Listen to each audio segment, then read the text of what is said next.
Hello, and welcome back to our continuing series of reading Plato's Republic. In our last reading, we got a glimpse at Plato's utopia vision, where he described the sort of things a society needs, and then he began to describe the sort of guardian figure of his society. And then he said that these societies, that these guardians must not be exposed to essentially any bad things, because that would leave a bad impression. They must be completely pure, so that they cannot even think of bad things. Or at least that's my impression I get. And I don't agree with it, but that's not mine to say. We also earlier in that same book we saw some speeches about the just and the unjust life, which boiled down to the unjust being a rather profitable way to live, and the just not necessarily being so, that perhaps it is better to simply appear to be just, rather than to care about whether you actually are just or not. But we will be continuing on straight away from the end of Book 2, where they were just talking about the sort of stories we must tell these people in this society. And that's where we'll be picking up with. There we go. I've got my fan on today because it's a little toasty. Hopefully it won't be audible on the mic. I don't think it is. It's fairly quiet, but if it is, do say. Though I probably won't turn it off.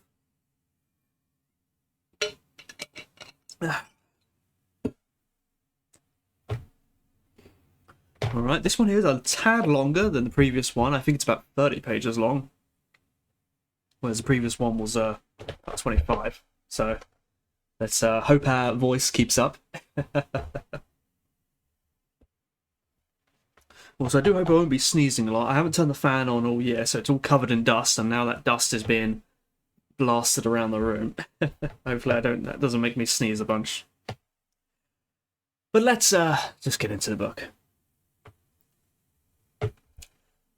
Such then, as I said, are the kinds of stories that I think future guardians should and should not hear about the gods from childhood onwards. If they are to honour the gods and their parents, and not take their friendship with one another lightly. I'm sure we're right about that, at any rate. What if they are to be courageous as well? Shouldn't they be told stories that will make them the least afraid of death? Or do you think that anyone, or do you think that anyone ever becomes courageous if he's possessed by such fear? No, I certainly don't. And can someone be afraid? I'm sorry, I'm fumbling. Off to a bad start. And can someone be unafraid of death, preferring it to defeat in battle or slavery, if he believes in a Hades full of terror? Not at all.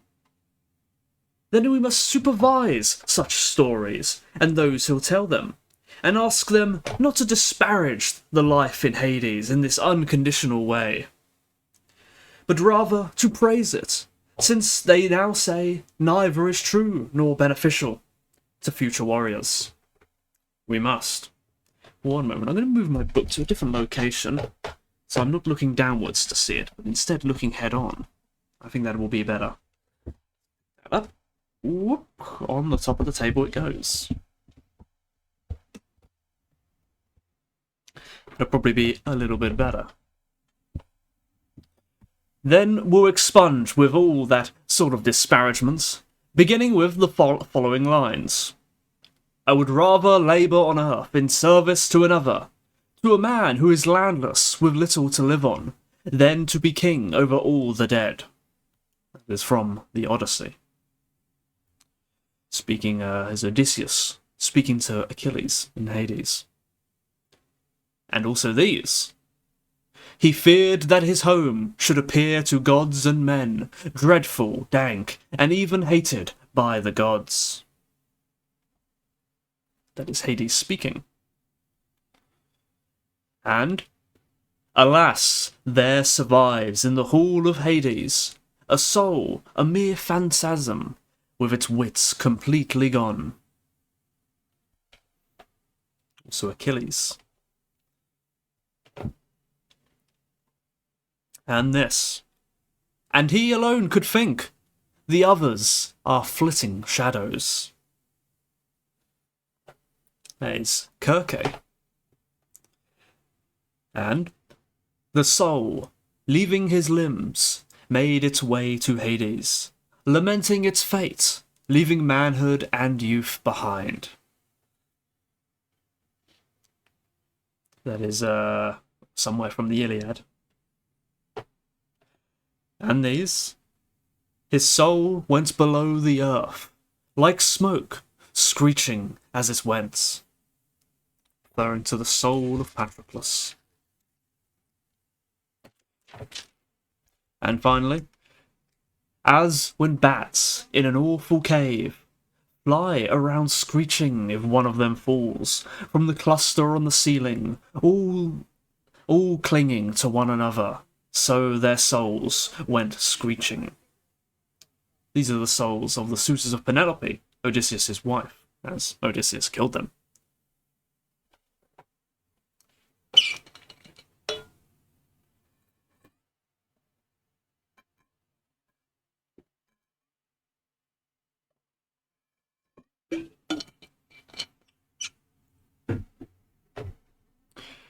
We'll ask Homer and the other poets not to be angry if we delete these passages, and all similar ones.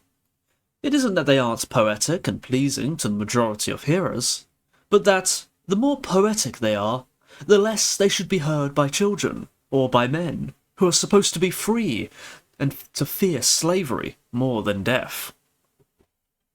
Most certainly. And the frightening and dreadful names for the underworld must be struck out. For example, Cocytus and Styx. Side note, Cocytus means river of wailing, and Styx means river of hatred. And also the names for the dead. For example, those below and the sapless ones, and all those names of things in the underworld that make everyone who hear them shudder. They may all be well and good for other purposes, but we are afraid that our guardians will be made softer and more malleable by such shudders. And our fear is justified. Then such passages must be struck out. Absolutely. And the poets must follow the opposite pattern in speaking and writing. Clearly. Must we also delete the lamentations and pitiful speeches of famous men? We must indeed, if what we said before is compelling. Consider, though, whether we are right to delete them or not. We surely say that a decent man doesn't think that death is a terrible thing for someone decent to suffer, even for someone who happens to be his friend. Well, we do say that. Did I say? I think I included a negative there. I'm gonna reread that sentence. Consider, though, whether we are right to delete them or not. We surely say that a decent man doesn't think that death is a terrible thing for someone decent to suffer, even for someone who happens to be his friend. We do say that. Then he won't mourn for him as for someone who has suffered a terrible fate. Certainly not. We also say that a decent person is most self-sufficient in living well, above all others, and has the least need of anyone else. That's true. Then it's less dreadful for him than for anyone else to be deprived of his son, brother, possessions, and any other such things. Much less. Then he'll least give way to lamentations and bear misfortune most quietly when it strikes. Certainly. We'd be right, then, to delete the lamentations of famous men, leaving them to women, and not even to good women either, and to cowardly men, so that those we say we are training to guard our city will disdain to act like that. That's right. Again, then, we'll ask Homer and the other poets not to represent Achilles, the son of a goddess, as, and he quotes, lying now on his side, now on his back, now again on his belly, then standing up to wander distracted, this way and that, on the shore of the unharvested sea. Nor to make him pick up ashes in both hands, and pour them over his head, weeping and lamenting in the way he does in Homer. Nor to represent Priam, a close descendant of the gods, as entreating his men, and rolling around in dung, calling upon each man by name. And will ask them even more earnestly, not to make the gods lament, and say, alas, unfortunate that I am, wretched mother of a great son. This is speaking of the mother of Achilles, who is a god. But if they do make the gods do such things, at least they mustn't dare to represent the greatest of the gods as behaving in so unlikely a fashion as to say, alas, with my own eyes I see a man who is most dear to me chased around the city, and my heart laments. Or, woe is me, that Sarpedon, who is most dear to me, should be fated to be killed by Patroclus, the son of Menœtus.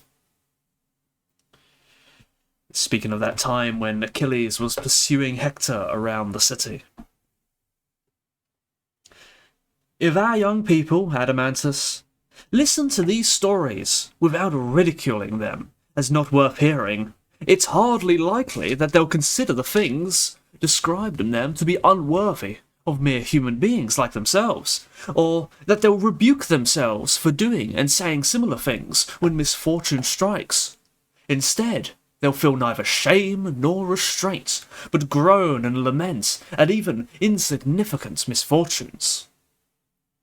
What you say is completely true.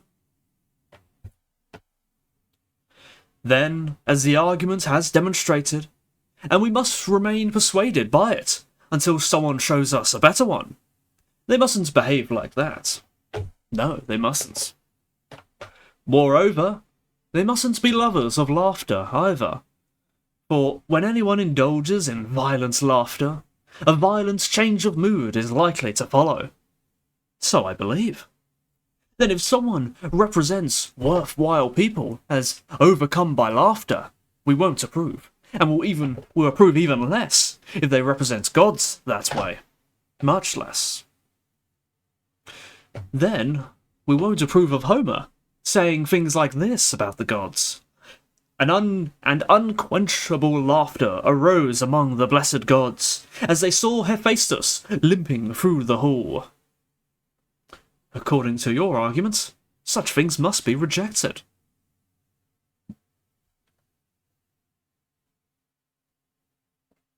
Let me take a break to catch my breath here.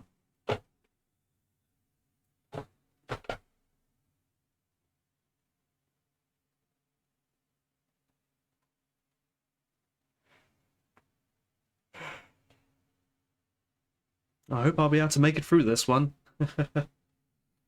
I think I'll definitely have to take a break after this one.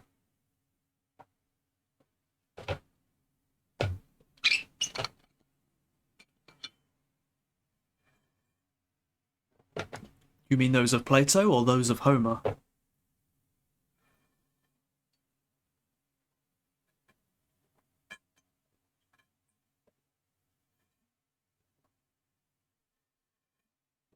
Oh, I see. I, for one, find it hard to find any interpretation other than that I dislike this idea of cutting away and putting everyone in a sponge box. But perhaps there is some argument for it. I don't know.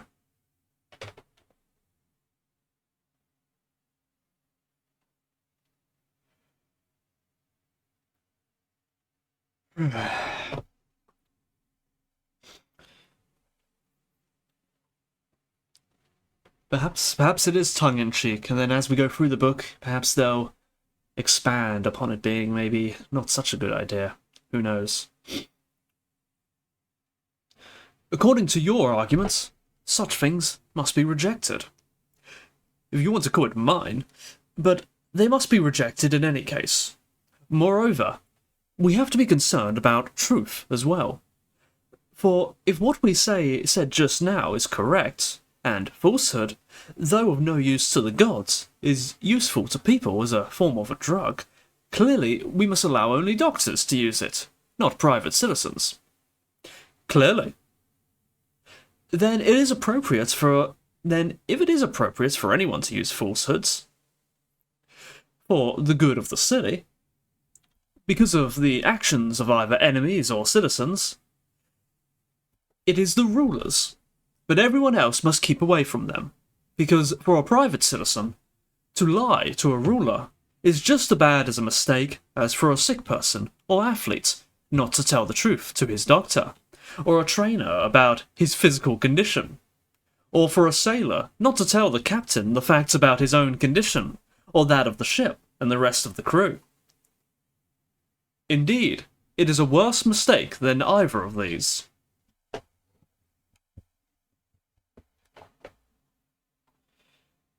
Where did my line go? There we go. That's completely true. And if the ruler catches someone else telling falsehoods in the city, he'll punish them for introducing... Hang on, there's a quote here. I thought that was a side note, but it is a quote. And if the ruler catches someone else telling falsehoods in the city, any one of the craftsmen, whether a prophet, a doctor who heals the sick, or a maker of spheres, he'll punish him for introducing something as subversive and destructive to a city as it would be to a ship. What about moderation? Won't our young people also need that? Of course.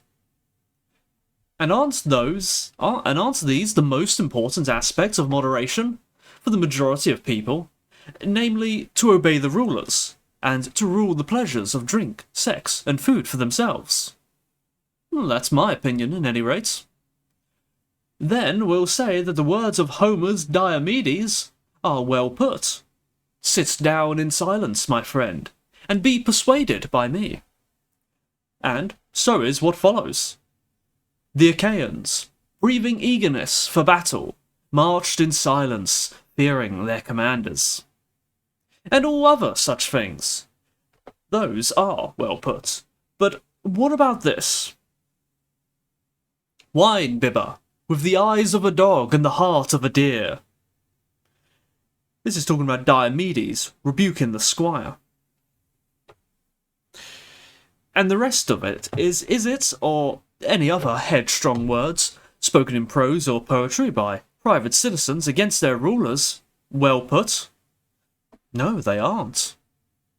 I don't think they are suitable for young people to hear. Not in any case, with a view to making them moderate. Though it isn't surprising that they are pleasing enough in other ways. What do you think? I think the same as you. What about making the cleverest man say that the finest things of all is when the tables are well laden with bread and meat, and a wine-bearer draws wine... and the wine-bearer draws wine from the mixing bowl and pours it in the cups. Or, death by starvation is the most pitiful fate. Do you think that such things make for self-control in young people? Or what about having Zeus, when all the other gods are asleep and he alone is awake, easily forgets all his plans because of sexual desire, and be so overcome by the sight of Hera that he doesn't even want to go inside, but wants to possess her there on the ground, saying that his desire for her is even greater than it was when, without their parents' knowledge, they were the first lovers. Or what about the chaining together of Ares and Aphrodite by Hephaestus? Also the result of sexual passion. No, by God, none of this seems suitable to me. But if, on the other hand, there are words or deeds of famous men who are exhibiting endurance in the face of everything, surely they must be seen or heard. For example, he struck his chest and spoke to his heart. Endure, my heart, you've suffered more shameful things than this. They certainly must. Now, we mustn't allow our men to be money lovers, or to be bribable with gifts. Oh, certainly not. Then the poets mustn't speak to them. Gifts persuade gods, and gifts persuade revered kings. Nor must Phoenix, the tutor of Achilles, be praised as speaking with moderation when he advises him to take the gifts and to defend the Achaeans, but not to give up his anger without gifts. Nor should we think such things to be worthy of Achilles himself. Nor should we argue that he was such a money lover that he would accept the gifts of Agamemnon, or release the corpse of Hector for a ransom, but not otherwise. It certainly isn't right to praise such things. It is only out of respect for Homer, indeed, that I hesitate to say that it is positively more impious to accuse Achilles of such things, or to believe others who say them, or to make him address Apollo in these words: "You've injured me, far shooter, most deadly of the gods, and I'd punish you if I had the power." Apollo is the far shooter, for anyone who doesn't know. It's one of his common epithets. Or to say that he disobeyed the river, who also was a god, and was ready to fight it. Or that he consecrated heir to the dead Patroclus. Oh, no, sorry, Achilles. Achilles is the far shooter. Not Achilles, sorry, I'm losing the plot. Apollo, the god Apollo, is the far shooter. Apollo. I'm losing it. Drink some water.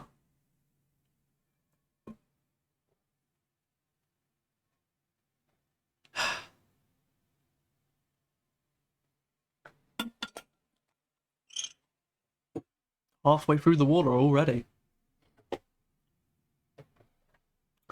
And was ready to fight it. Or that he consecrated hair to the dead Patroclus, which was already consecrated to a different river, Spercheius. It isn't to be believed that he did any of these, nor is it true that he dragged the dead Hector around to the tomb of Patroclus, or massacred the captives on his pyre. So we'll deny all of that.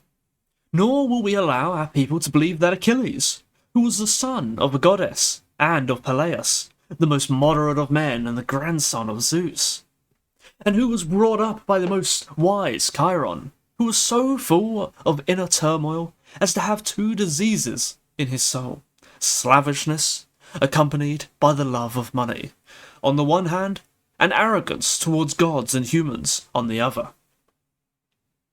That's right.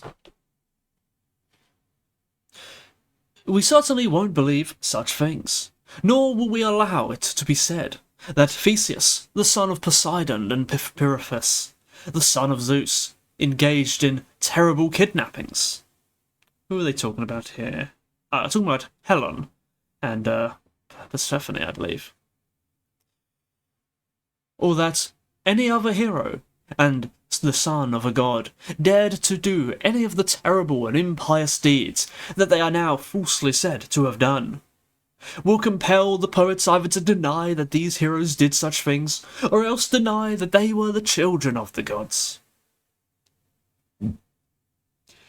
They mustn't say both or attempt to persuade our young people that the gods bring about evil, or that heroes are no better than humans. As we said earlier, these things are both impious and untrue, for we demonstrated that it is impossible for the gods to produce bad things. Of course. Moreover, these stories are harmful to people who hear them, for everyone will be ready to excuse himself when he's bad, if he's persuaded that similar things are both being done now and have been done in the past, by close descendants of the gods, those near to Zeus, to whom belongs the ancestral altar high upon Mount Ida, in whom the blood of daemons has not weakened. Apparently that last quote is from Aeschylus's lost play, Niobe. For that reason, we must put a stop to such stories, lest they produce in the youth a strong inclination to do bad things. Absolutely. Now, isn't there a kind of story whose contents we haven't yet discussed?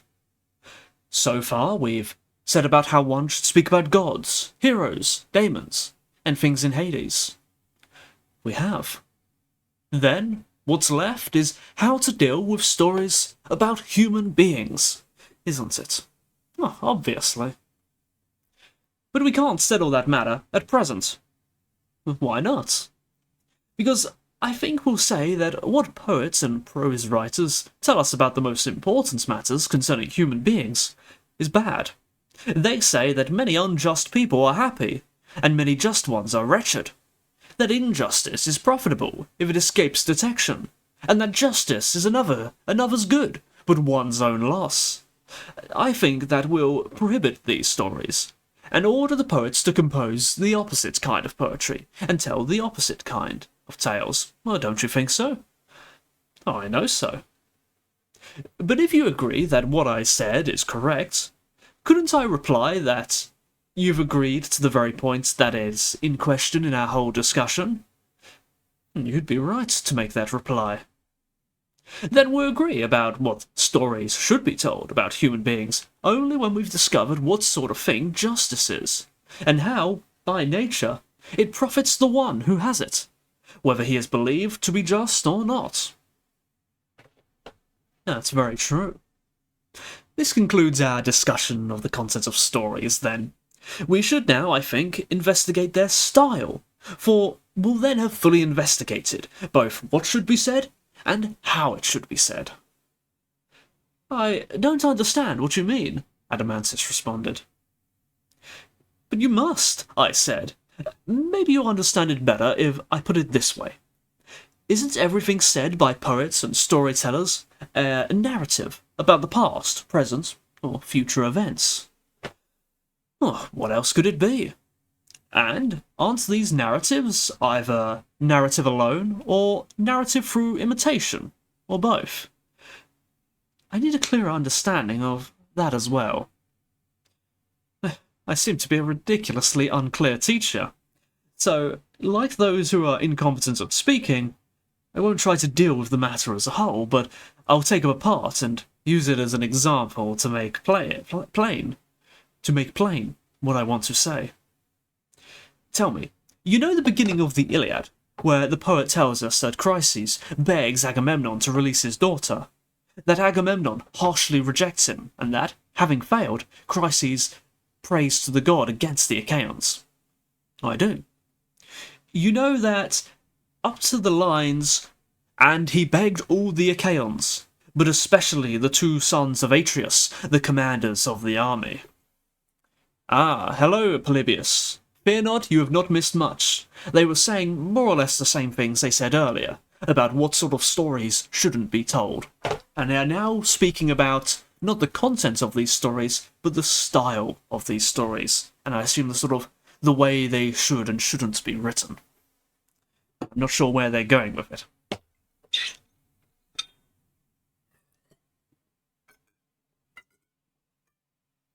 So fear not, nothing of any substance has yet been missed.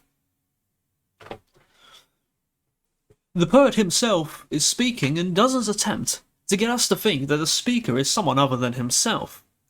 After this, however, he speaks as if he were Chryses, and tries, as far as possible, to make us think that the speaker isn't Homer, but the priest himself, an old man. And he composes pretty well all the rest of his narrative about the events in Troy, Ithaca, and the whole Odyssey in this way. That's right.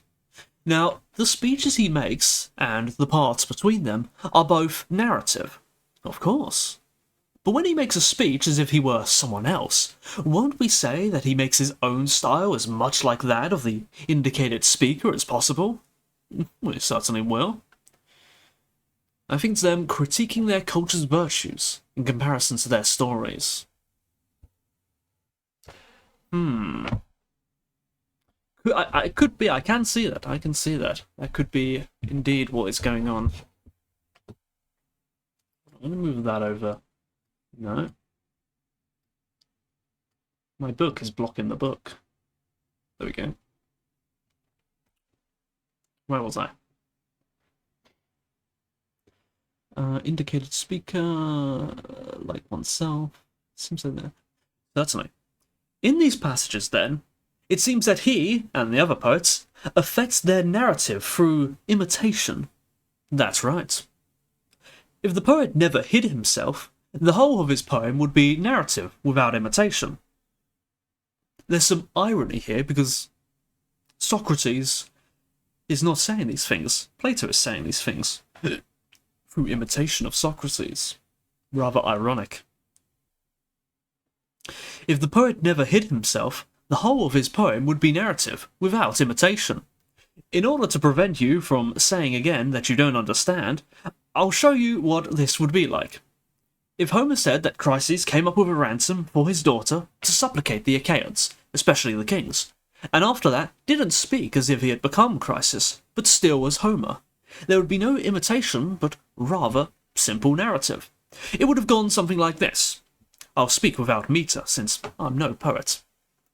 And the priest came and prayed to the gods, would allow him to capture Troy and be safe afterwards, that they'd accept the ransom and free his daughter, and thus show reverence for the god. When he'd said this, the others showed their respect for the priest and consented. But Agamemnon was angry and ordered him to leave and never to return, lest his priestly wand and the wreaths of the god should fail to protect him. He said that, before freeing the daughter, he'd grow old in Argos by her side. He told Chryses to go away and to not make angry with him, if he wanted to get home safely. When the old man heard this, he was frightened and went off in silence. But when he'd left camp, he prayed at length to Apollo, calling him by his various titles and reminding him of his own services to him. If any of those services had been found pleasing, whether it was the building of temples or the sacrifice of victims, he asked in return that the arrows of the god should make the Achaeans pay for his tears.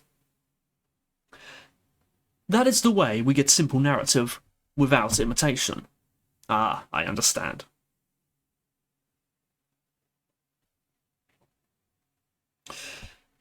Then also understand that the opposite occurs when one omits the words between the speeches and leaves the speeches by themselves.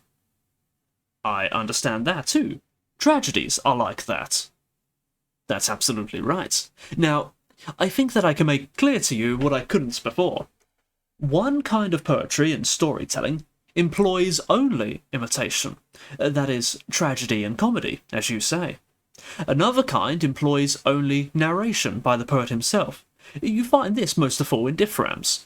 A third kind uses both, as in epic poetry, and many other places, if you follow me. Now I understand what you were trying to say. Remember too that before all we said that we had to deal with what must be said in stories, but that we had yet to investigate how it must be said. Yes, I remember. Well, this more precisely is what I meant. We need to come to an agreement about whether we'll allow poets to narrate through imitation, and if so, whether they are to imitate some things but not others, and what things these are, and whether or not to imitate at all. I divine you are looking into the question of whether or not we'll allow tragedy and comedy into our city. Perhaps, and perhaps even more than that, for I myself don't really know yet.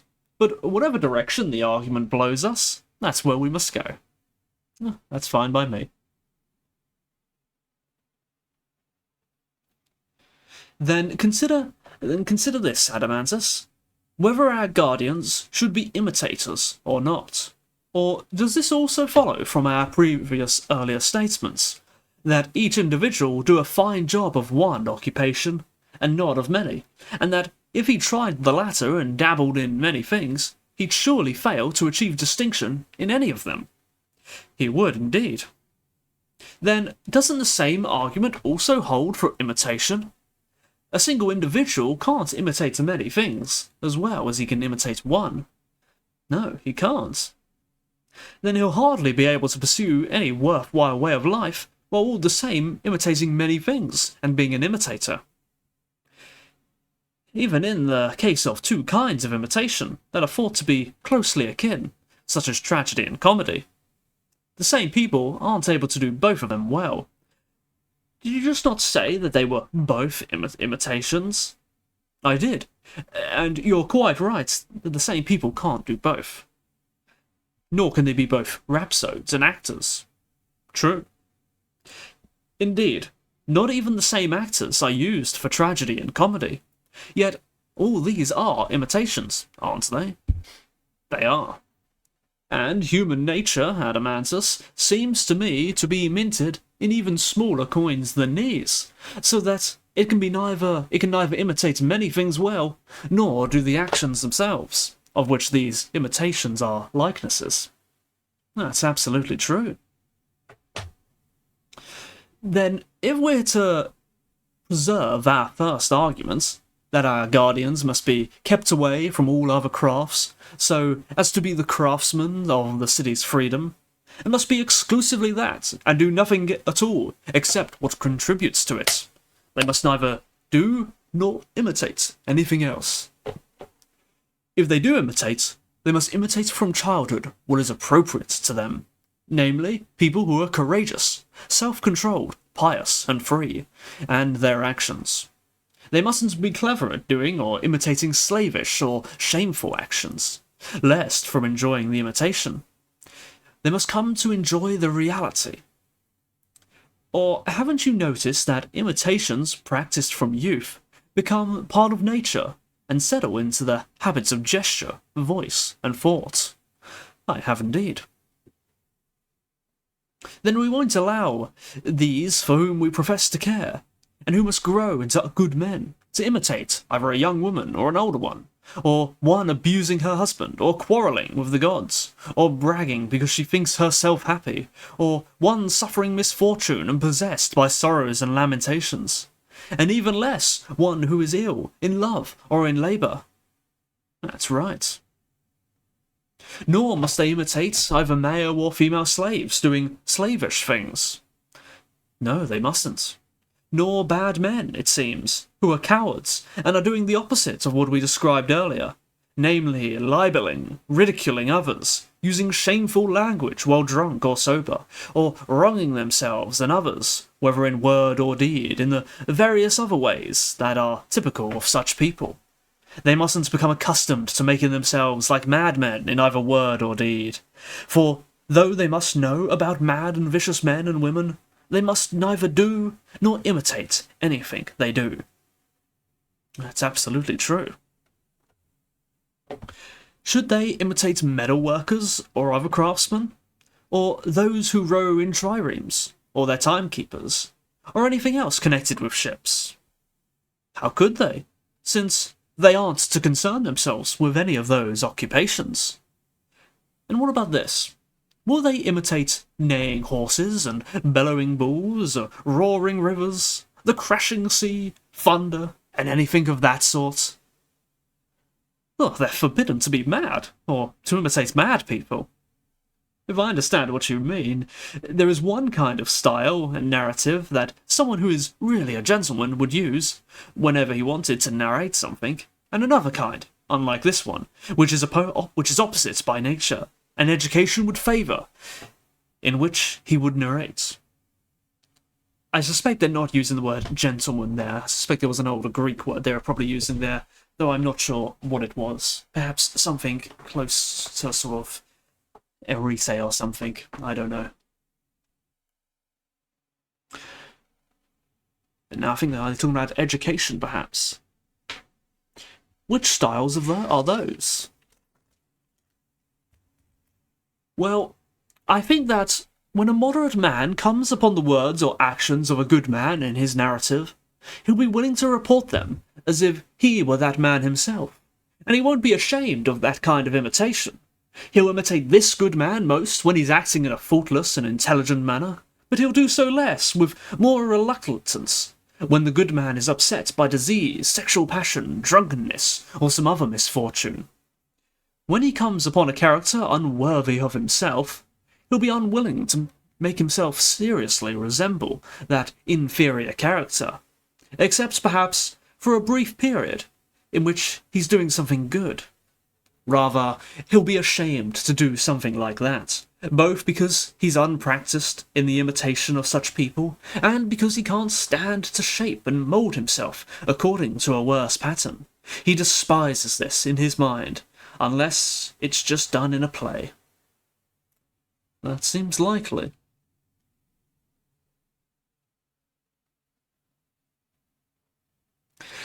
He'll therefore use the kind of narrative we described in dealing with the Homeric epics a moment ago. His style will participate both in imitation and in the kind of narrative, but there will only be a little bit of imitation in a long story. Or is there nothing in what I say? Well, that's precisely how the pattern for such a speaker must be. As for someone who is not of this sort, the more inferior he is, the more willing he'll be able to narrate anything, and to consider nothing unworthy of himself. As a result, he'll undertake to imitate seriously, and before a large audience, all the things we just mentioned: thunder and the sounds of winds, and hail, axles, pulleys, trumpets, flutes, pipes, and all other instruments, even the cries of dogs, sheep, and birds. And this man's style will consist entirely of imitation in voice and gesture, or else include only a small bit of plain narrative. That too is certain. These, then, are the two kinds of style I was talking about. These are the two. The first of these styles involves little variation, so that if someone provides a musical mode and rhythm appropriate to it, won't the one who speaks correctly remain, with a few minor changes, pretty well within that mode and rhythm throughout? That's precisely what he'll do. And what about the other kind of style? Doesn't it require the opposite, if it is to speak appropriately? Namely, all the kinds of musical modes and all the kinds of rhythm, because it contains every type of variation. That's exactly right. Do all poets and speakers adopt one or other of these patterns of style, or a mixture of both? Not necessarily. What are we to do then? Shall we admit all of these into our city? Only of the pure kinds, or the mixed ones? If my opinion is to prevail, we will admit only the pure imitator of a decent person. And yet, Adamantus, the mixed style is pleasant. Indeed, it is by far the most pleasing to children, their tutors, and the vast majority of people. Yes, it is pleasant. It is the most pleasing. But perhaps you don't think it harmonizes with our constitution, because no one in our city is two or more people simultaneously, since each does only one job. Indeed, it doesn't harmonize.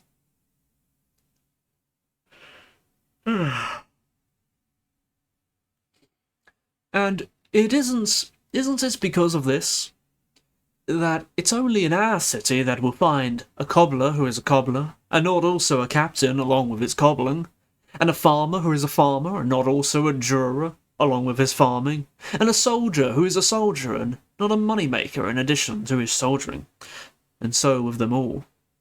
That's true.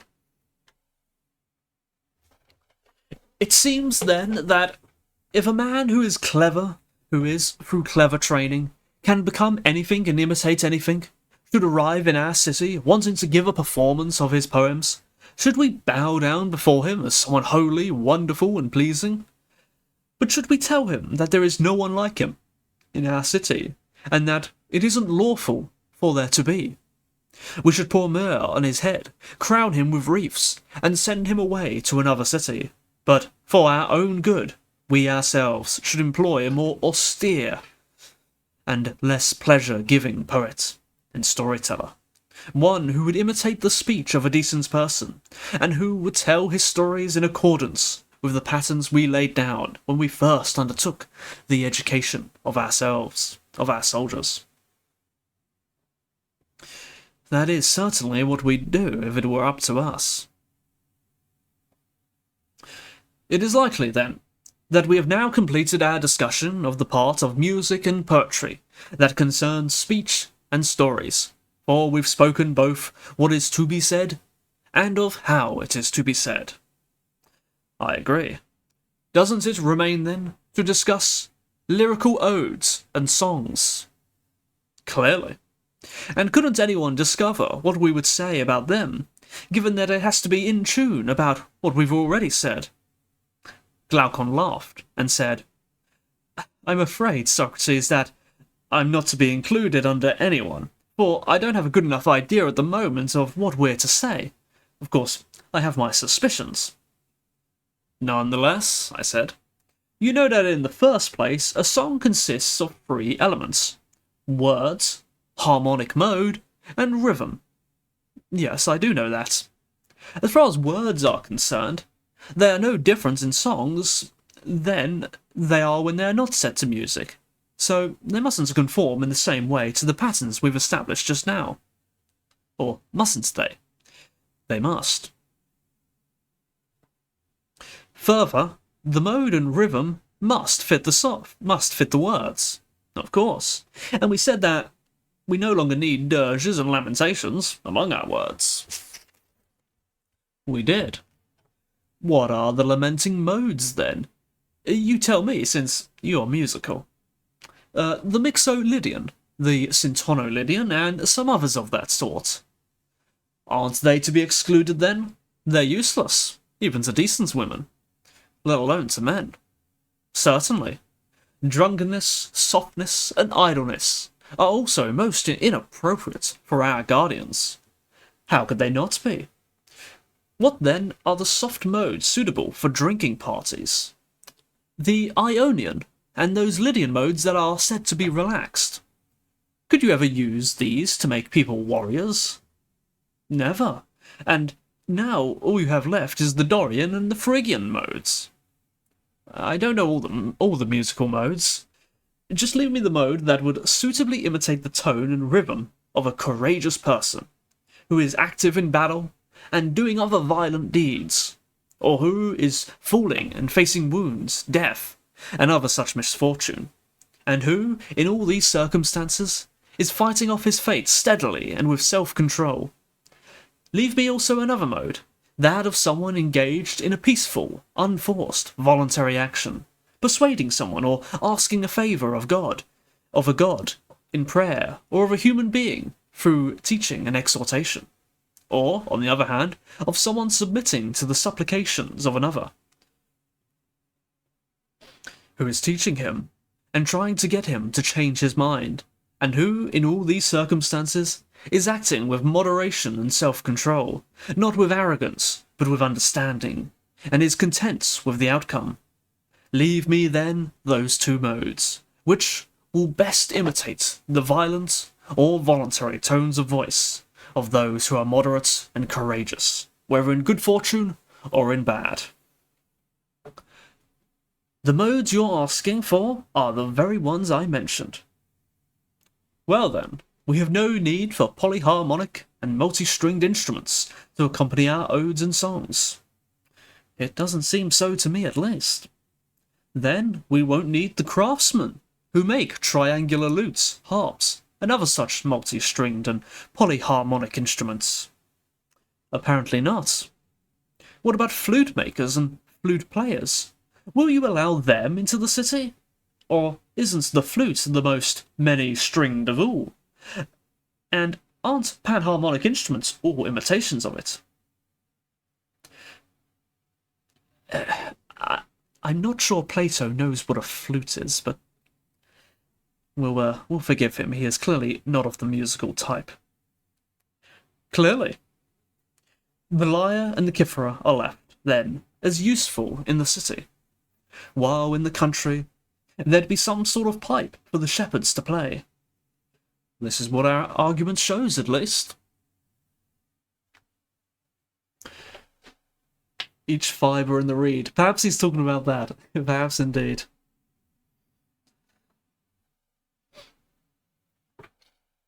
But I don't think there are strings in the sense that most normal people would refer to as strings.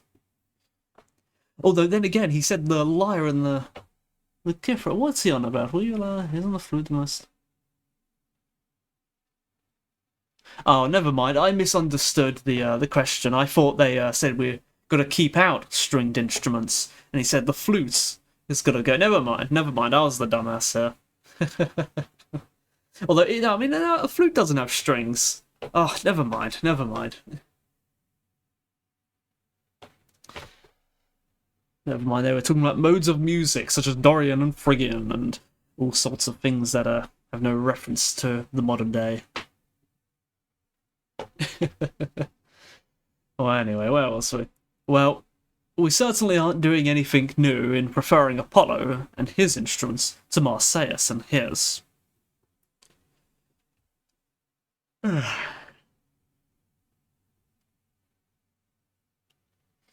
By God, it doesn't seem as though we are. And by the dog, without being aware of it, we've been purifying the city we recently said was luxurious. Oh, that's because we're being moderate. Then let's purify the rest. The next topic after musical modes is the regulation of meter. We shouldn't strive to have either subtlety or a great variety in meter. Rather, we should try to discover what are the rhythms of someone who leads an ordered and courageous life, and then adapt the meter and tune to his words, not his words to them. What these rhythms actually are is for you to say, just as in the case of modes. Well, I really don't know what to say.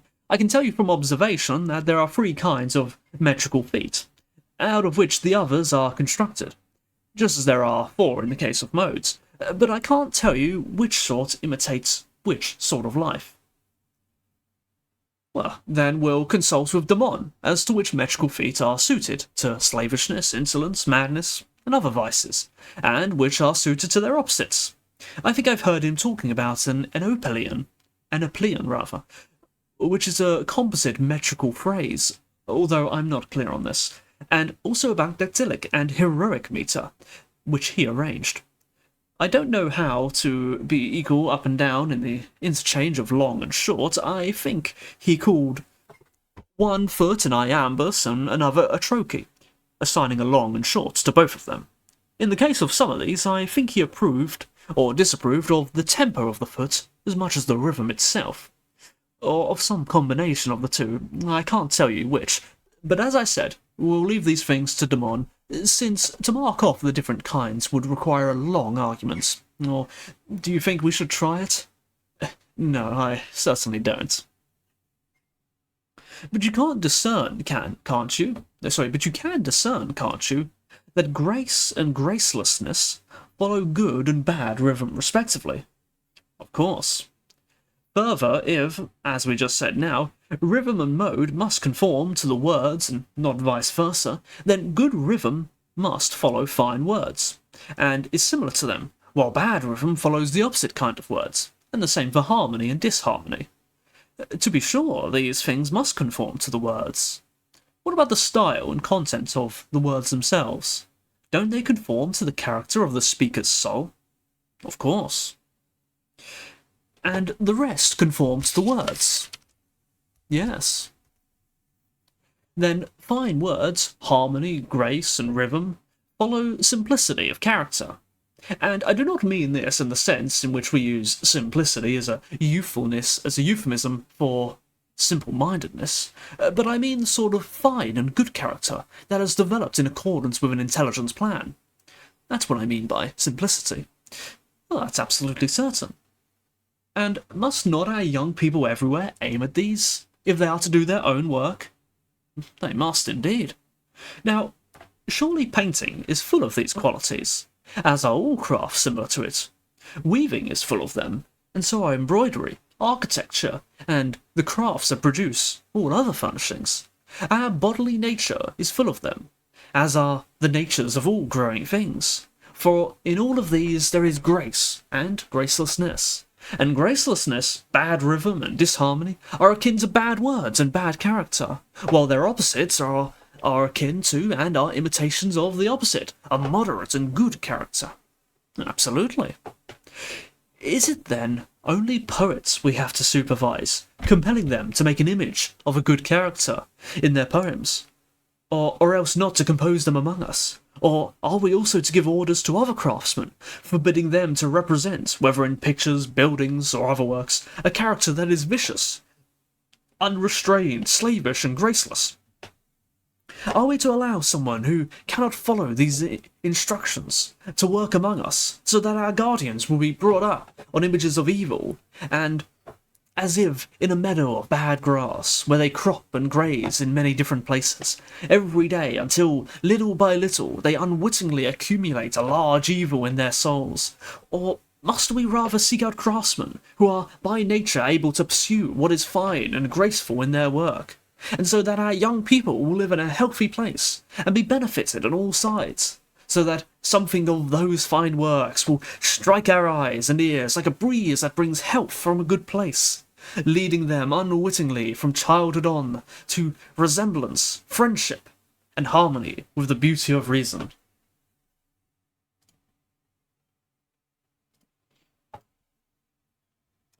The latter would be by far the best education for them. Side note here. I'll drink some water as well.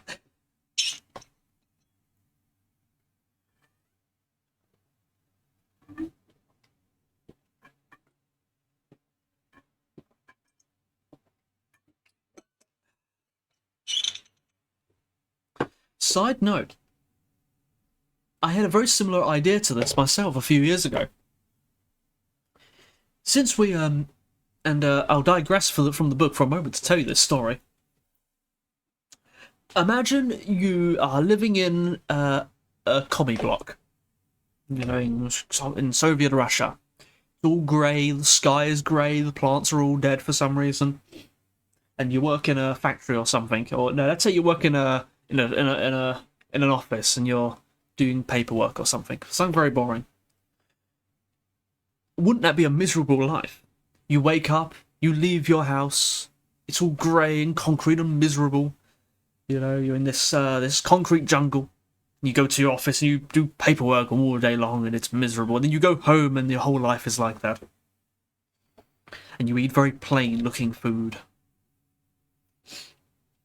What a surely quite miserable life. I think it's miserable to most people. I think on the whole it's a rather miserable life. And especially it will seem more miserable when I contrast it with its opposite. Let's say you live in a nice village, a nice village in the countryside. There's nature all around, nice cobbled pathways, nice trees and flowers everywhere. You wake up in your little cottage, and you go to your work, and maybe your office is in the village post office or something. It's a little house with some windows, and you can see the sky outside, and you're still doing the same paperwork, but it's nice. And then you go home and you eat nice looking food. That is the same food, but maybe it's prepared with a bit more salt and oil or something. Surely these lives are polar opposites. One is the kind of place where when people live in it, they say, I've got to get out of this dump. And the other one is the kind of place people, when they've succeeded in life, they go to retire. However, these are the same place. These are exactly the same in terms of any functionality. The only thing that has changed is aesthetics. If you took that Soviet Russia communist bloc, and if you took those buildings and you painted them different colours, you got some paint and you painted them. If you planted more flowers around, you had some ivy going up the walls. If you went to your office and you opened the window and it was a sunny day, and all this sort of things, immediately it would become like the other. Ignoring any whatever shenanigans the government may be doing in relation to taxes, of course. But my point is, similar to what Plato is saying here, I think there is a powerful effect to aesthetics when we have a beautiful building that is made in a way that makes us feel a certain way. And you can do the opposite. You can build in a way that makes people feel terrible. And what if we really focused on this? and we said we're going to create art, we're going to create buildings, we're going to create music, and all these things that uplift people in the society and make them good people. And you can do this at the lowest level, the lowest level. You know, even things as meaningless as a public footpath that is made out of concrete laid down. Cement, rather. Made out of cement laid down. Actually, I think those are the same, I don't know. And if it's just plain and blobby looking, it's very miserable. But if you do a very simple thing where before it dries, you get with like a little cookie cutter thing, you make some markings in the cement before it dries, and you draw a pattern in it. And then when it dries, it looks like a nicely paved path. Suddenly, it is charming to look at. Very simple thing, but it makes the world of difference.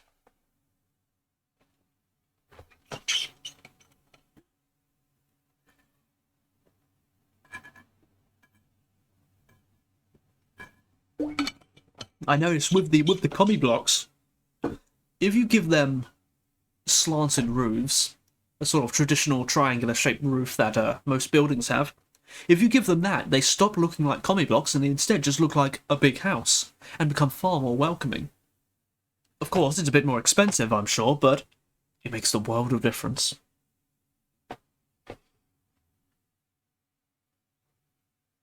But we should get back to Plato.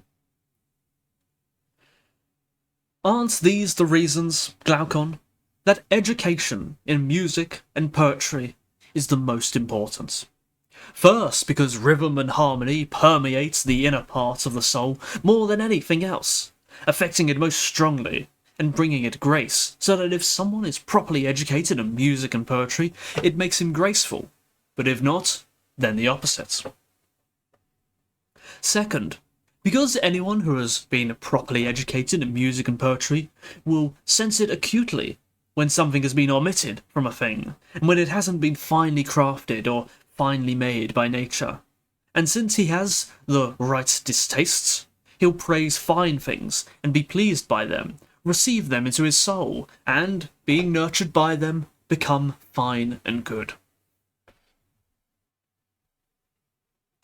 He'll rightly object to what is shameful, hating it while he's still young and unable to grasp the reason, but, having been educated in this way, he'll welcome the reason when it does come and recognise it easily because of his kinship with himself.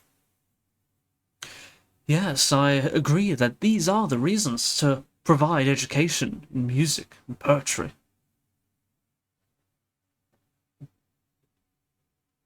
It's just the way it was with learning how to read. Our ability wasn't adequate until we realised that there are only a few letters that occur in all sorts of different combinations, and that, whether written large or small, they are worthy of our attention, so that we picked them out eagerly wherever they occurred, knowing that we wouldn't be competent readers until we knew our letters. True. And isn't it also true that if there are images of letters reflected in mirrors or water, we won't know them until we know the letters themselves, for both abilities are part of the same craft and discipline? Absolutely. Then, by the gods, am I not right in saying that neither we nor the guardians we are raising will be educated in music and poetry until we know the different forms of moderation, courage, frankness, high-mindedness, and all their kindred and their opposites too, which are moving around everywhere, and see them in the things which they are, both themselves and their images, and do not disregard them, whether they are written on small things or large, but accept that the knowledge of both large and small letters is part of the same craft and discipline. That's absolutely essential. Therefore, if someone's soul has a fine and beautiful character, and his body matches it in beauty, and is thus in harmony with it, so that both share in the same pattern, wouldn't that be the most beautiful sight for anyone who has eyes to see? It certainly would. And isn't what is most beautiful also most lovable? Of course. And a musical person would love such people most of all, but he wouldn't love anyone who lacked harmony. No, he wouldn't. At least not if the defect was in his soul, but if it was only in the body, he'd put up with it and be willing to embrace the boy who had it. I gather that you love or have loved such a boy yourself, and I agree with you. Tell me, however, is excessive pleasure compatible with moderation? How can it be, since it drives one mad, just as much as pain does? What about the rest of virtue? No. Well then, is it compatible with violence and licentiousness? It is very much so. Can you think of a greater or keener pleasure than sexual pleasure? I can't, or a madder one either. But the right kind of love is, by nature, the love of order and beauty that has been moderated by education in music and poetry. That's right. Therefore, the right kind of love has nothing mad or licentious about it. No, it hasn't.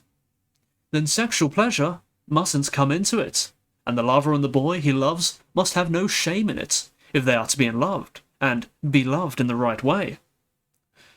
By God, Socrates, it mustn't come into it at all. It seems, then, that you'll lay it down as a law in the city we've established that if a lover can persuade a boy to let him, then he may kiss him, be with him, and touch him as a father would a son for the sake of what is fine and beautiful. But turning to the other things, his association with the one he cares about must never seem to go beyond any further than this. Otherwise he'll be reproached as untrained in music and poetry, and lacking in appreciation for what is fine and beautiful. That's right. Okay, now I believe I must certainly agree with what you were saying earlier, that this is surely satire on Plato's part. That he doesn't take any of this seriously himself, because he would surely be mad if he did.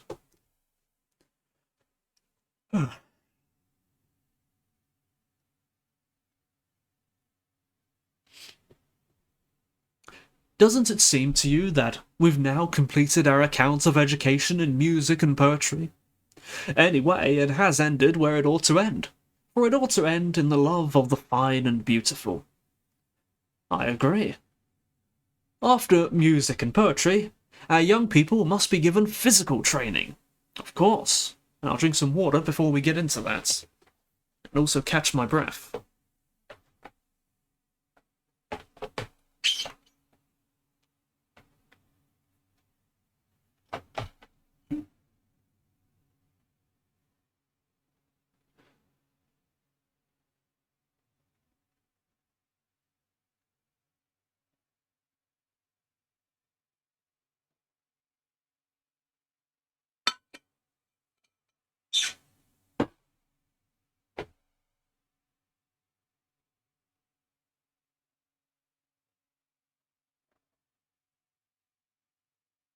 So far, I've noticed in these Republic books so far, I'm on the third one now, that they seem to be broken down into two parts. There's the easy part and the hard part.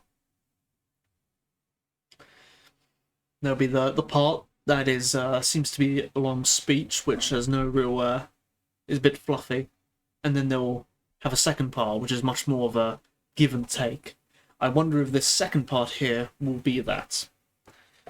It'll be less of a speech and more of a question and answer. We'll see.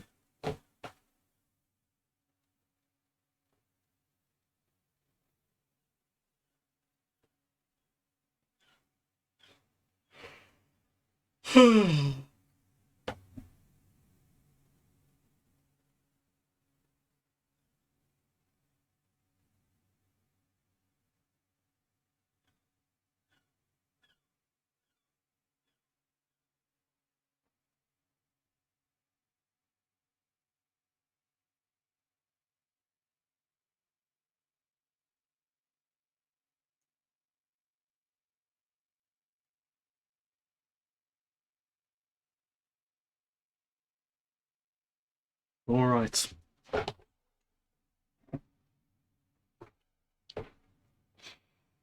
We're going to now speak about physical training. In this too, they must have careful education from childhood throughout life. The matter stands, I believe, something like this. But you too should look into it. It seems to me that a fit body doesn't, by its own virtue, make the soul good, but instead the opposite is true. A good soul, by its own virtue, makes the body as good as possible. How does it seem to you? The same. Then, if we have devoted sufficient care to the mind, wouldn't we be right, in order to avoid having to do much talking, to entrust it with the detailed supervision of the body, while we indicate only the general patterns to be followed? Certainly. To be honest, I'm more of the opinion that they're both hand in hand. They elevate each other, and they also degrade each other. If your mind is in a bad state, you'll let your body go into a bad state. And if your body is into a bad state, your mind will be in a bad state. But it also goes the other way around. If your mind's in a good state, you'll have the capacity to improve your body. And if you have a good body, your mind will be healthier. I think they both go hand in hand, and you can't have one before the other. But whatever.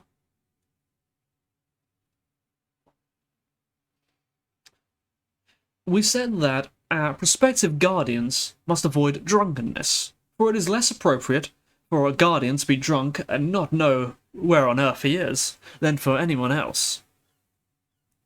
It would be absurd for a guardian to need a guardian. And what about food? Aren't these men athletes in the greatest contest? They are.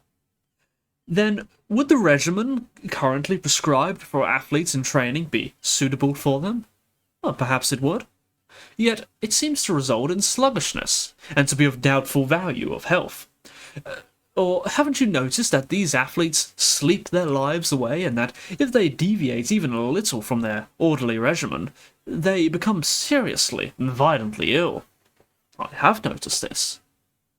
Oh, I've got no reference here. I don't know what these athletes are reading. Then our warrior athletes need a more sophisticated kind of training. They must be like sleepless hounds, able to see and hear as keenly as possible, and to endure frequent changes of water and food, as well as summer and winter weather on their campaigns, without faltering in health. That's how it seems to me. Now, isn't the best physical training akin to the simple music and poetry we were describing a moment ago? Well, how do you mean? I mean a simple and decent physical training, particularly the kind involved in training for war. What would it be like? You might learn about such things from Homer. You know that when his heroes are campaigning, he doesn't give them fish to banquet on, even though they are by the sea in the Hellespont, nor boiled meat either. Instead, he gives them only roasted meat, which is the kind most easily available to soldiers. For it's easier nearly everywhere to use fire alone than to carry pots and pans. One moment.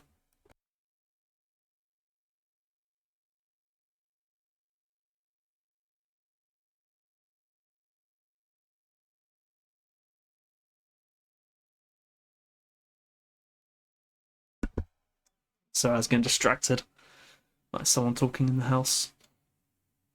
We're talking about cooking fish, I believe. Then to carry pots and pans. That's right. Nor, I believe, does Homer mention sweet desserts anywhere. Indeed, aren't even the other athletes aware that if one's body is to be sound, one must keep away from all such things?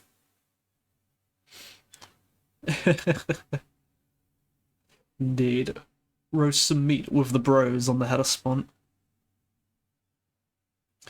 That's right, to be aware of at any rate, and to avoid such things.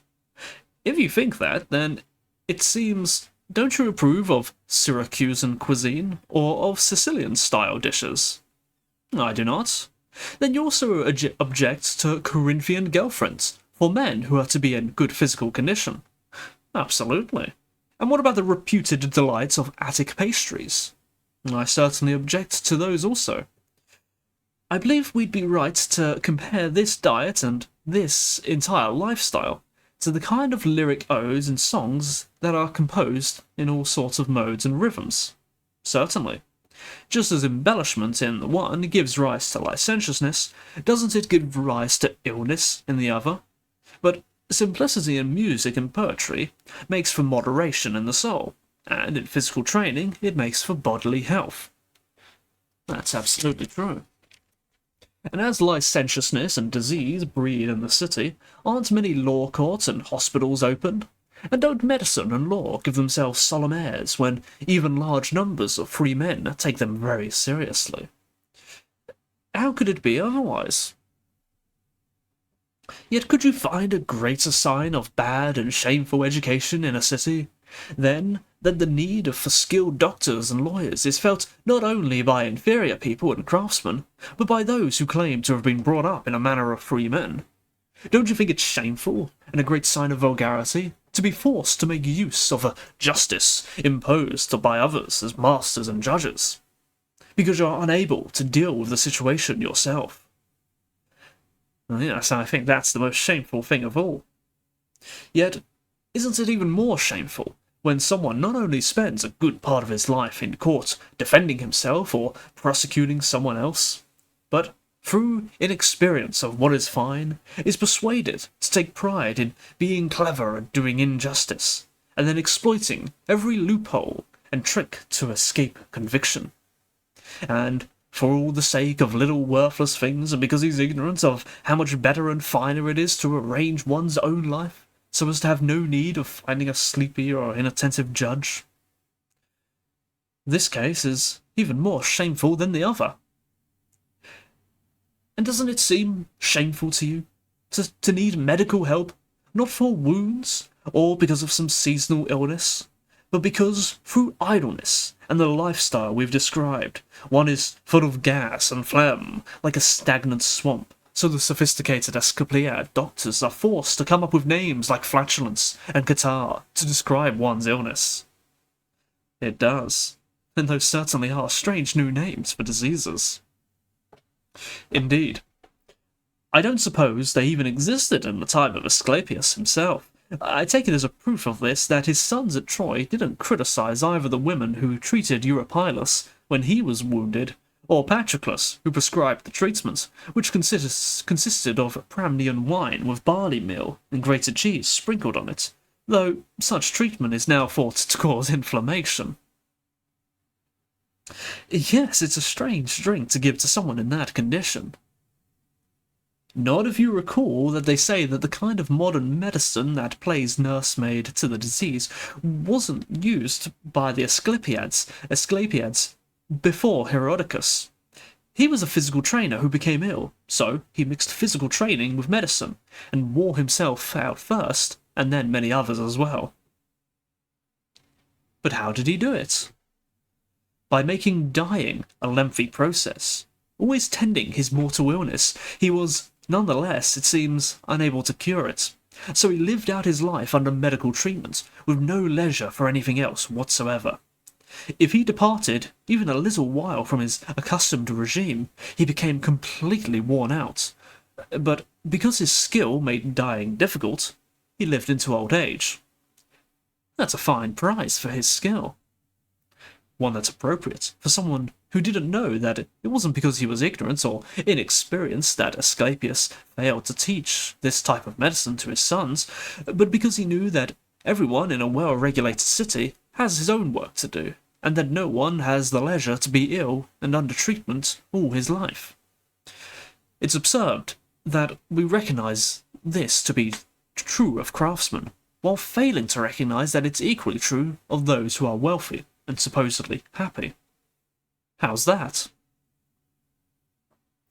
When a carpenter is ill, he expects to receive an emetic or a purge from his doctor, or to get rid of the disease through surgery or cautery. If anyone prescribed a lengthy regimen to him, telling him that he should rest with his head bandaged and so on, he'd soon reply that he had no leisure to be ill, and that life is of no use to him. He has to neglect his work and always be concerned with his illness. After that, he'd bid goodbye to his doctor, resume his usual way of life, and either recover his health, or, if his body couldn't withstand his illness, he'd die and escape his troubles. It is believed to be appropriate for someone like that to use medicine in this way.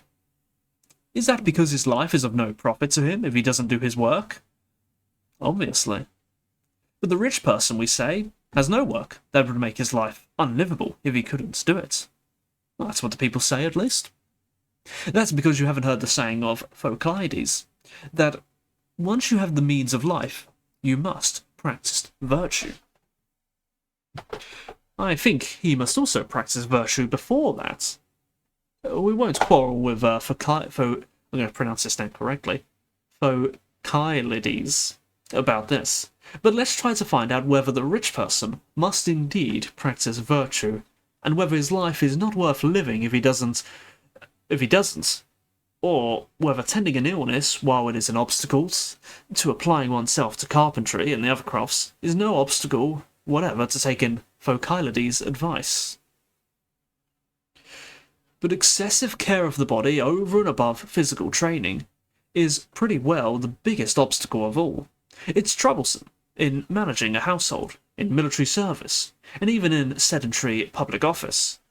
Yet most important of all, surely, is that it makes any kind of learning, thought, or private meditation difficult, for it's always imagining some headaches or dizziness, and accusing philosophy of causing them. Hence, wherever this kind of virtue is practiced and examined, excessive care of the body hinders it, for it makes a person think he is ill, and be all the time concerned about his body. Excuse me, I've gone and gotten hiccups. How unlucky of me.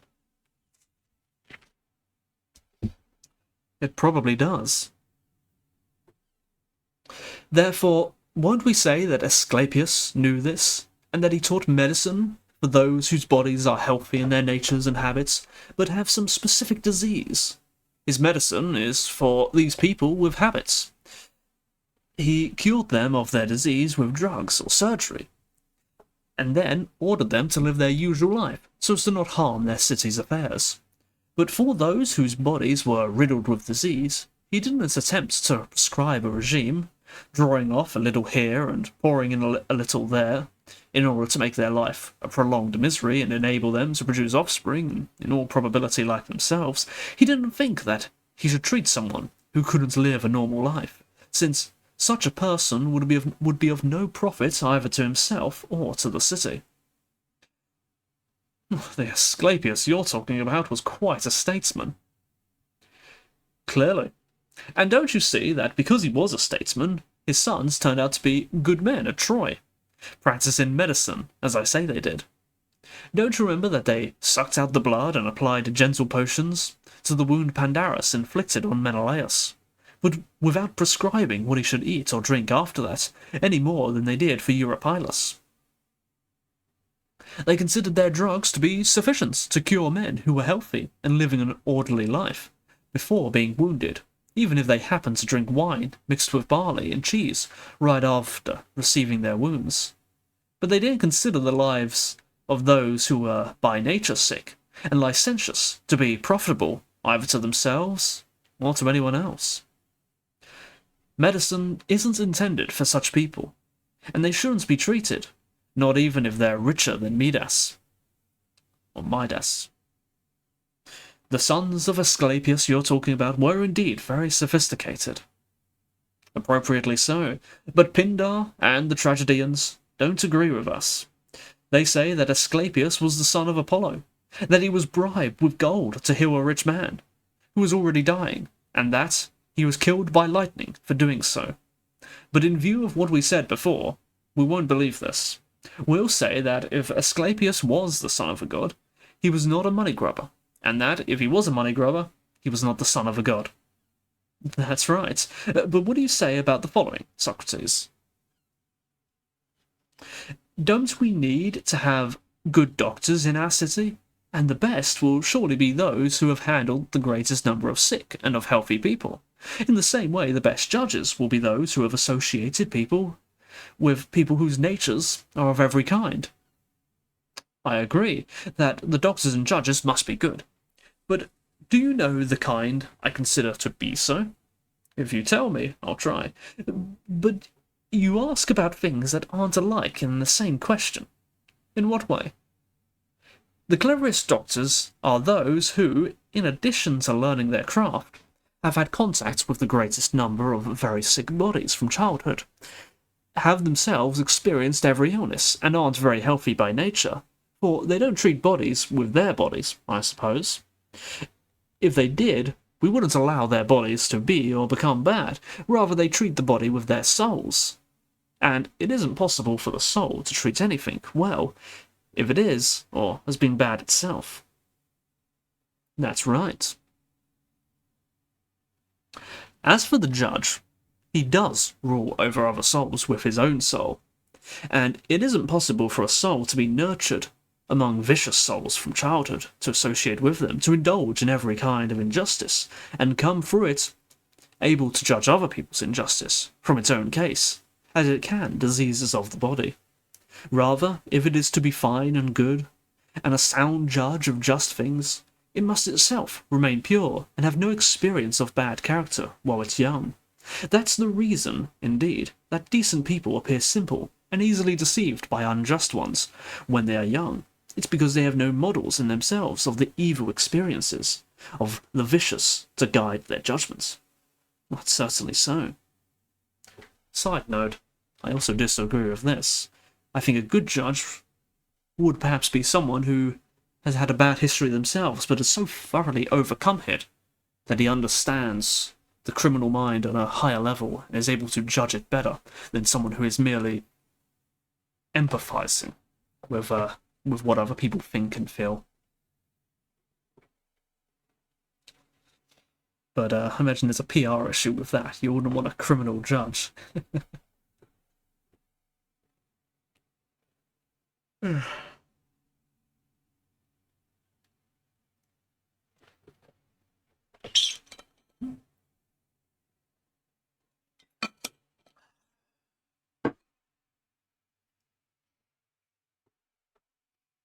Therefore, a good judge must not be a young person, but an old one, who has learned late in life what injustice is like, and who has become aware of it, not as something at home in his own soul, but as something alien and present in others. Someone who, after a long time, has recognized that injustice is bad by nature, not from his own experience of it, but through knowledge.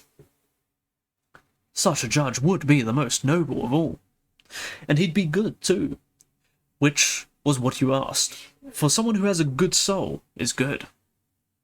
The clever and suspicious person, on the other hand, who has committed many injustices himself, and thinks himself a wise villain, appears clever in the company of those like himself, because he's on guard, and is guided by the models within himself. But when he meets with good older people, he's seen to be stupid, distrustful at the wrong time, and ignorant of what a sound character is, since he has no model of this within himself. But since he meets vicious people more often than good ones, he seems to be clever rather than unlearned, both to himself and others.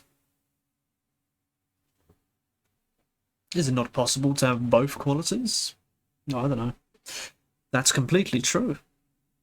Then mustn't we look for the good judge among people like that? But among the sort we've described, then we mustn't look for people who are to be good judges among people like that. But among the sort we described earlier, a vicious sort of person would never know either himself or a virtuous one, whereas a naturally virtuous person, when educated, will in time acquire knowledge of both virtue and vice. And it is someone like that who becomes wise, in my view, and not the bad person. I agree with you. Then, won't you legislate in our city for the kind of medicine we mentioned, and for this kind of judging, so that together they'll look after those who are naturally well endowed in body and soul? But as for the ones whose souls are naturally unhealthy, or whose souls are incurably evil, won't they let the former die of their own accord, and put the latter to death? That seems to be the best both for the ones who suffer such treatment and for the city. However, Our young people, since they practice this simple sort of music and poetry that we said produces moderation, will plainly be wary of coming to need a judge. That's right. And won't a person who's educated in music and poetry pursue physical training in the same way, and choose to make no use of medicine, except when unavoidable? I believe so. He'll work at physical exercises in order to arouse the spirited part of his nature, rather than to acquire the physical strength for which other athletes diet and labour. That's absolutely right. Then, Glaucon, did those who established education in music and poetry and in physical training do so with the aim that people attribute to them, which is to take care of the body with the latter and the soul with the former, or with some other aim? What other aim do you mean? It looks as though they've established both chiefly for the sake of the soul. It looks as though they've established both chiefly for the sake of the soul. How so? Haven't you noticed the effect that lifelong physical training, unaccompanied by any training in music and poetry, has on the mind, or the effect of the opposite, music and poetry without physical training? What effects are you talking about? Savagery and toughness in the one case, and softness and over-cultivation in the other. I get to the point. You mean that those who don't devote themselves exclusively to physical training turn out to be more savage than they should, while those who devote themselves to music and poetry turn out to be softer than is good for them. Moreover, the source of savageness is the spirited part of one's nature. Rightly nurtured, it becomes courageous. But if it's overstrained, it's likely to become hard and harsh. So it seems. And isn't it the philosophic part of one's nature that provides the cultivation? If it's relaxed too far, it becomes softer than it should. But if it's properly nurtured, it is cultivated and orderly. So it is. So we say that our guardians must have both these natures. They must indeed. And mustn't the two be harmonized with one another? Of course. And if this harmony is achieved, the soul is both moderate and courageous. Certainly. But if it's inharmonious, it is cowardly and savage. Yes, indeed. Therefore, when someone gives music an opportunity to charm his soul with the flute, and to pour these sweet, soft, plaintive tunes we mentioned through his ear, as though a funeral, when he spends his whole life humming them and delighting in them, then, at first, whatever spirit he has is softened, just as iron is tempered, and from being hard and useless, it is made useful. But if he keeps at it unrelentingly, and is beguiled by the music, after a time, his spirit is melted and dissolved until it vanishes, and the very sinews of his soul are cut out, and he becomes a feeble warrior. That's right. And if he had a spiritless nature from the first, the process is soon completed. But if he had a spirited nature, his spirit becomes weak and unstable, flaring up at trifles, and extinguished as easily. The result is that such people become quick-tempered, prone to anger, and filled with discontent, rather than spirited. That's certainly true. What about someone who works hard at physical training, and eats well, but never touches music or philosophy? Isn't he in good physical condition at first, full of resolution and spirit? And doesn't he become more courageous than he was before? Certainly. But what happens if he does nothing else, and never associates with the muse? Doesn't whatever love of learning he might have had in his soul soon become enfeebled, deaf, and blind, because he never tastes any learning or investigation, or partakes of any discussion, or any kind of the rest of music and poetry, to nurture or arouse it? It does seem that way. I believe someone like that becomes a hater of reason and of music. He no longer makes any use of persuasion, but bulls his way through every situation, by force and savagery like a wild animal, living in ignorance and stupidity, without either rhythm or grace. That's most certainly how he'll live. It seems then that a god has given music and physical training to human beings, not, except incidentally, for the body and the soul, but for the spirit and wisdom-loving parts of the soul itself, in order that these might be in harmony with one another, each being stretched and relaxed to the appropriate degree. It seems so. Then, the person who achieves the finest blend of music and physical training, and impresses it on his soul in the most measured way, is the one we most correctly call completely harmonious, and trained in music, much more so than one who merely harmonizes the strings of his instruments. That's certainly so, Socrates. Then won't we always need this sort of person? Hold on, let me drink some more water. Oh, I haven't got much left.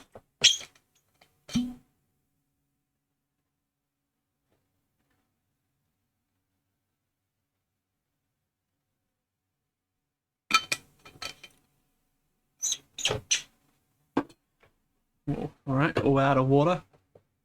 We'll have to make this final stretch.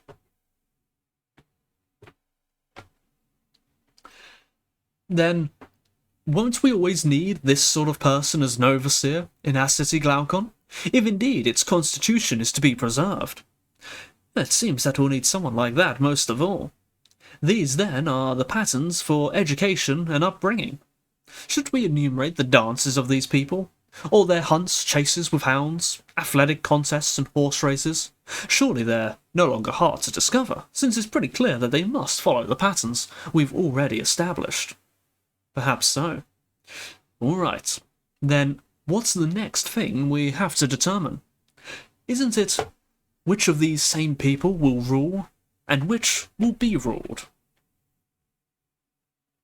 Of course. Now, isn't it obvious that the rulers must be older and the ruled younger? Yes, it is. And mustn't the rulers also be the best of them? That too. And aren't the farmers aren't the best farmers the ones who are the best at farming? Yes. Then, as the rulers must be the best of the guardians, mustn't they be the ones who are the best at guarding the city? Yes. Then in the first place, mustn't they be knowledgeable and capable? And mustn't they care for the city? That's right. Now, one cares most for what one loves. Necessarily. And someone loves something most of all when he believes that the same things are advantageous to it as to himself, and supposes that if it does well, he'll do well, and that if it does badly, that he'll do badly as well. That's right. Then we must choose from among our guardians those men who, upon examination, seem most of all to believe throughout their lives that they must eagerly pursue what is advantageous to the city, and be wholly unwilling to do the opposite. Such people would be suitable for the job, at any rate. I think we must observe them at all ages, to see whether they are guardians of this conviction, and make sure that neither compulsion nor magic spells will get them to discard or forget their belief that they must do what is best for the city. What do you mean by discarding? I'll tell you. I think that the discarding of a belief is either voluntary or involuntary. Voluntary when one learns that their belief is false, and involuntary in the case of all truth beliefs. I understand voluntary discarding, but not what you mean by involuntary.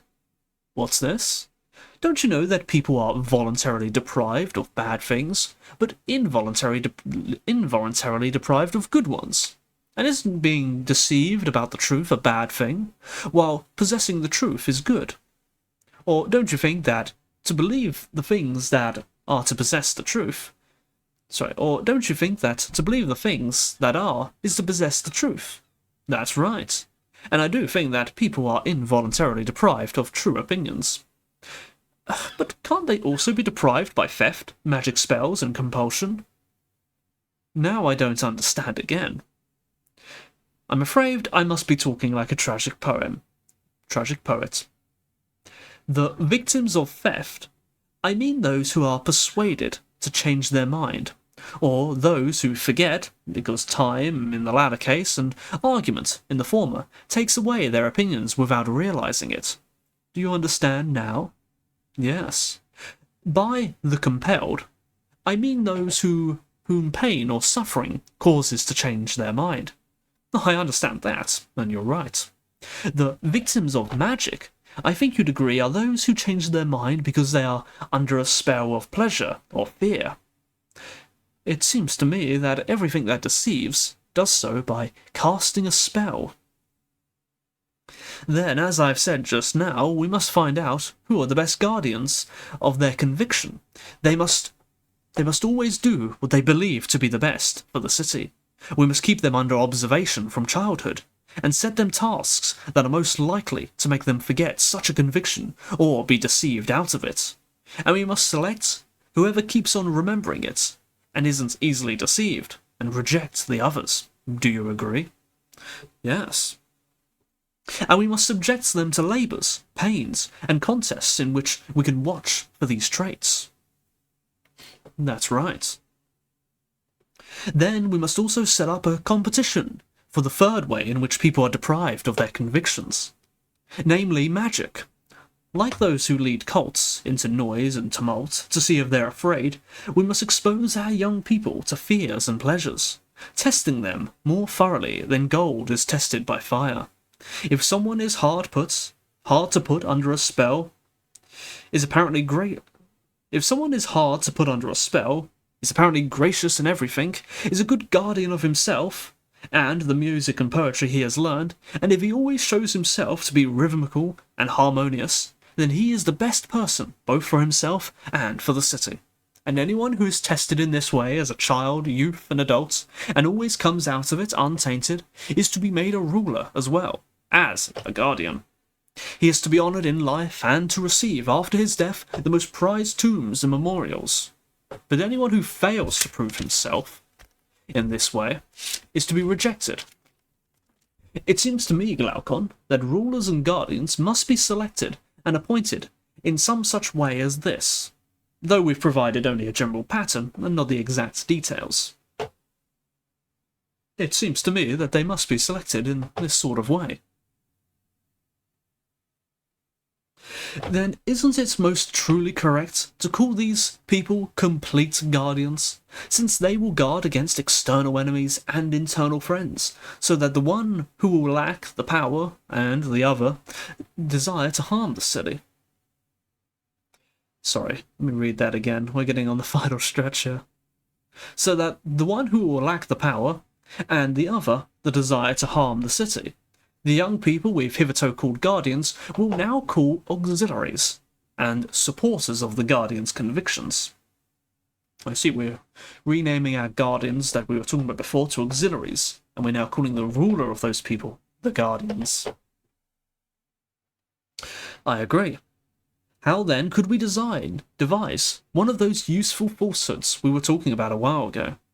One noble falsehood that would, in the best case, persuade even the rulers, but if that's not possible, then the others in the city. What sort of falsehood? Nothing new, but a Phoenician story, which describes something that has happened in many places. At least, that's what the poets say, and they've persuaded many people to believe it too. It hasn't happened among us, and I don't know if it could. It would certainly take a lot of persuasion to get people to believe it. You seem hesitant to tell a story. When you hear it, you'll realise that I have every reason to hesitate. Well, speak, and don't be afraid. I'll tell it then. Though I don't know where I'll get the